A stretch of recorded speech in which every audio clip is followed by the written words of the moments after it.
Hello and good morning and welcome back to Simply Greg Sir EV, or should I say Simply Greg Sir Hybrid today.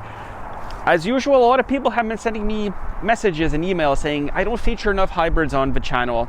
And well, I don't do it because I'm more of an EV guy, as you know.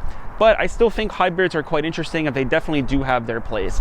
Behind us today is a 2024 Toyota Camry Hybrid XLE all-wheel drive, absolutely top of the range car. So we're back in our usual spot. We're going to go over it and see what it's like. Let's do this.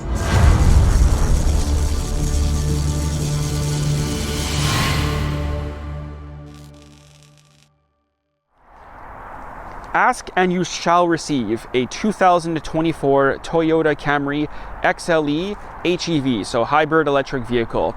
So this is very small battery pack, 2.5 liter 4-cylinder engine. Total output on it is roughly 235 horsepower. Very quick, but also a very beautifully built car. This is actually the outgoing model of the Camry. 2025 model year will feature a new one that will debut soon, and hopefully that will be a plug-in hybrid version. Again, very Toyota, super conservative styling on this car.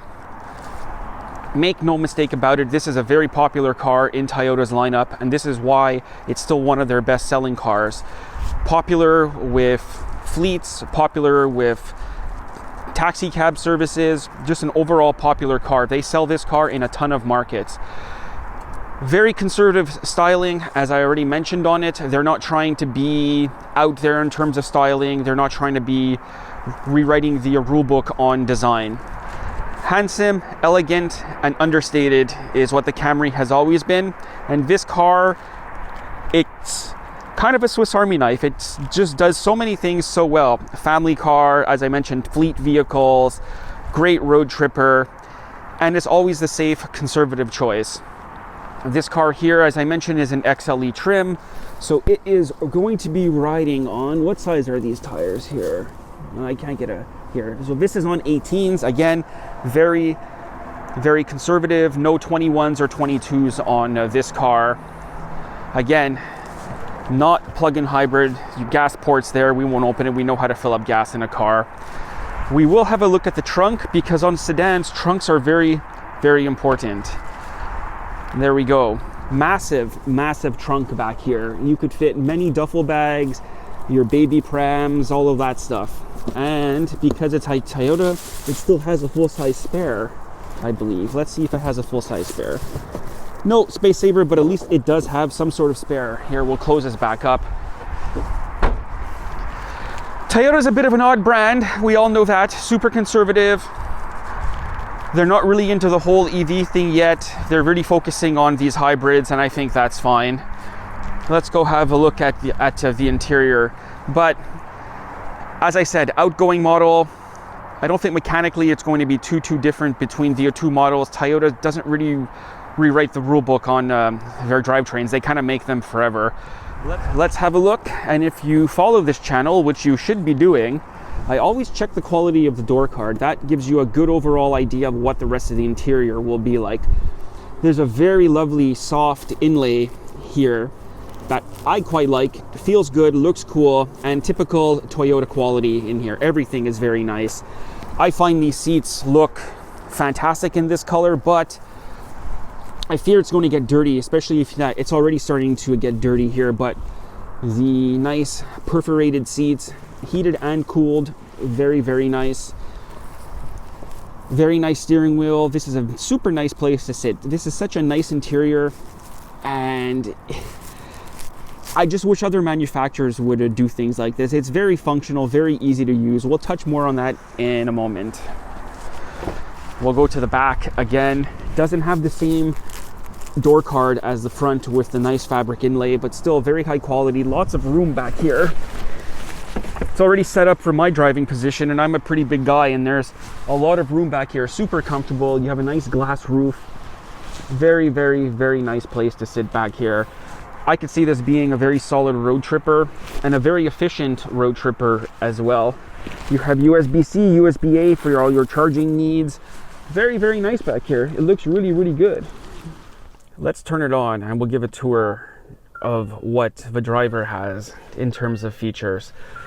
Very, very clear display in front of you, all LED, no more analog gauges in this car. Very nice steering wheel. It's actually very easy to see the instrument display through the steering wheel, as we saw in the Prius and the BZ4X. Not too great in terms of visibility, and a lot of people will say, like, well, just adjust your seat in all these convoluted ways. Unfortunately, I don't like to drive like that. You have your driver monitoring here, full of driver assist. You have your lane departure control, your radar guided cruise control, your distance following, all of that. That's all pretty standard on cars. Super nice in here as well. Very, very large display that's relatively quick. We're just in maps now. As you can see, it's quick. We'll go to vehicle, and hopefully that will load. There you go. I didn't press it properly. You have your climate and everything in here. Pretty quick, very easy to use in here. No issues here. I find, again, Toyota super conservative in terms of the tech in the car, but it's also nice they've retained physical controls that are very easy to use and are very easy to find as you're driving. Standard Toyota shifter. You have your EV mode. We'll talk more about that. Eco, normal, and sport. That's all fine. But again, very nice place to sit. They've been doing this a long time. Again, sorry, I forgot to mention you have your wireless phone charger, or your phone oven as I call it. Passenger side, again, really, really nice place to sit in here. And this car has the full JBL sound system. As you can see, it has the full JBL sound system. As I mentioned, this car is fully loaded. I am aware it's a bit odd for us on this channel to be featuring an internal combustion engine, but this is Toyota's proven 2.5 liter 4-cylinder. Total output on this car is roughly 235 horsepower. Gets up to highway speeds really, really good. This is not a slow car by any means. 0 to 100 about 6.8 seconds, which for a big family sedan that's not a sports car is, you know what, it's perfectly adequate. That's all you need. You really don't need these 4 seconds 0 to a 60 times. Toyota focuses on efficiency, perfecting their craft. They've been making hybrids forever now. This is their whole ethos of the company. I'm not a fan of it. I prefer pure EVs, especially on a car like this. A car like this should be pure EV now. Maybe we should be focusing more on hybrids in terms of the SUVs. But again, it's still kind of cool to see that they're perfecting this technology. I really can't fault them for it. But from a mechanic's perspective, if you do own one of these cars, you should change your oil, I would say at half intervals versus going the full service intervals. These Toyota hybrid engines, they kind of like to blow up once in a while. This car here uses 0W8, which is fine, but if you have a plug-in hybrid or a pure hybrid car, change your oil more regularly. It's cheap. It's a lot cheaper than an engine. I think it's time we go for a drive in the Camry, and just to see what it's like, and to give you an idea of, you can have an internal combustion car that's also still quite efficient. Let's go. Let's take the Camry for a drive and see what it's like. And if you've made it this far in the film, please think about liking and subscribing. It really helps the channel out, and it enables us to continue making this content, which I think some of you do enjoy. So let's put the Camry, we're already in drive, let's put it in EV mode, and let's see what it's like. So I still find it's pretty cool they offer an EV mode. I really hope in the next model they have a plug-in hybrid version of this car, because it would be absolutely awesome. And the sun glare this morning is terrible, but very, very smooth, very, very quiet in EV mode, which is what you would expect. As I mentioned, Toyota's been doing this hybrid stuff for a long time now. As we just get out here of the parking lot and back onto the highway. And it's already told us EV mode deactivated, speed range limit exceeded. Let's get on the road here and go for a drive. So first off here, I don't feel any difference between normal mode, sport mode, and eco mode in terms of feeling. Steering feels really vague, but it's still quite nicely weighted. It's just not very direct as I would expect these days from a sedan. I think Hyundai wins that in the steering department. Also, the hybrid engagement of, let's say, the starts of the motor stopping and starting, it's very loud, it's very rough. It doesn't feel like it's very refined, even though they've been doing it for so long. It's a good system. It's just the noise and vibrations and harshness is still not very fine-tuned. I don't know if you hear it in the background, but it's always switching out of EV mode, hybrid mode into gas mode. And quite frankly, it's getting kind of annoying just in this short drive. It's just very loud, I find, the cabin. And the wind noise too. We were on the highway earlier and the wind noise in here was apocalyptic. I didn't quite like the sound that was coming around the window seals, and for a Toyota product, I was kind of let down by that. All right, let's see what the acceleration is like. Let's slow down, let's give it the beat. Very good. I wouldn't say it's the fastest car. 0 to 60 miles an hour, 0 to 100 in roughly about 7 seconds, 6.8 to 7 seconds, but we were in sport mode there and it got up to speed really, really good. I was happy with that run. As again, this is a nice big family sedan. You don't need these crazy acceleration numbers, although sometimes they're nice to have. I think the Camry is still one of those all-time greatest hits in terms of automotive history.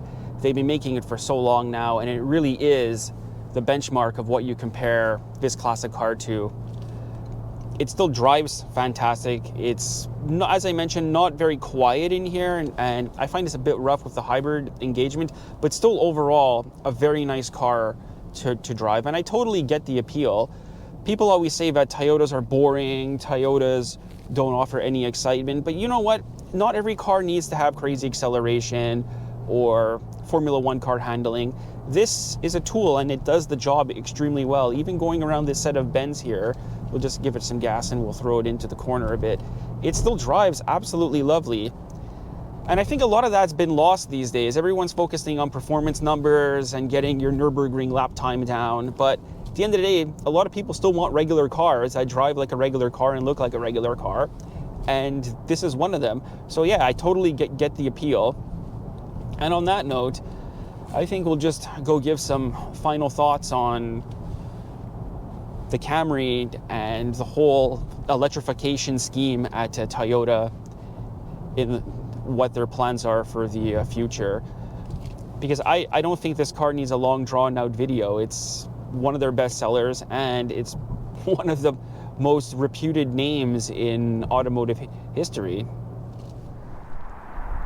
I didn't want to make this video 25 minutes long talking about a Toyota Camry, but my final thoughts are, I think a car like this still has a place in the market.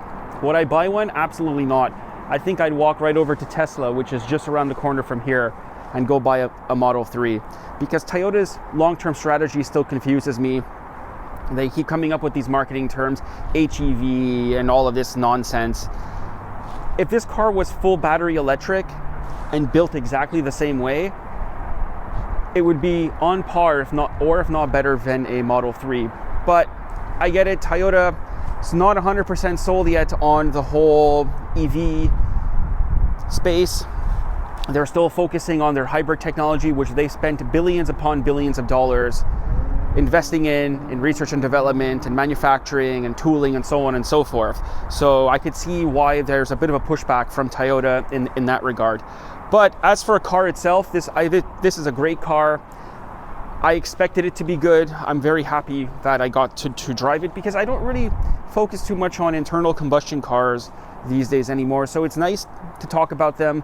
A few of you on the channel wanted to talk about hybrids and plug-in hybrids, which we will be doing going forward. Sorry to the EV loyalists, but they kind of do have a place in the market. This car here in Canada, in this current spec, is around $47,000, so not far off from Model 3 pricing. Model 3 here is $54,000, but the price always fluctuates, and there is a rebate here in Quebec right now of up to $12,000. I'm not 100% sure if this applies for any rebates here, given that its range is so small in battery mode, but you could do more research on that. As I mentioned, new model will be out shortly. Maybe you could snag a deal on this outgoing model, but Toyota just has such a nice recipe. They're a company a lot of people love to hate. While I'm not the largest fan of them, they do know what they're doing. and I could see a very compelling reason to buy this car. A lot of people are still not interested in battery electric cars. A lot of people are still scared of full EVs. So this is kind of like a safety net, a comfort blanket, a stepping stone into that transition. We will get there eventually, but cars like this still have their place. And I don't think we should be completely throwing Toyota or those who focus more on hybrids completely under the bus. Yes, you're still burning fuel, but sometimes focusing on efficiency is a lot more important than shifting your entire strategy over within a few years. And I think that's what Toyota is doing as a company. So that's going to be it for me.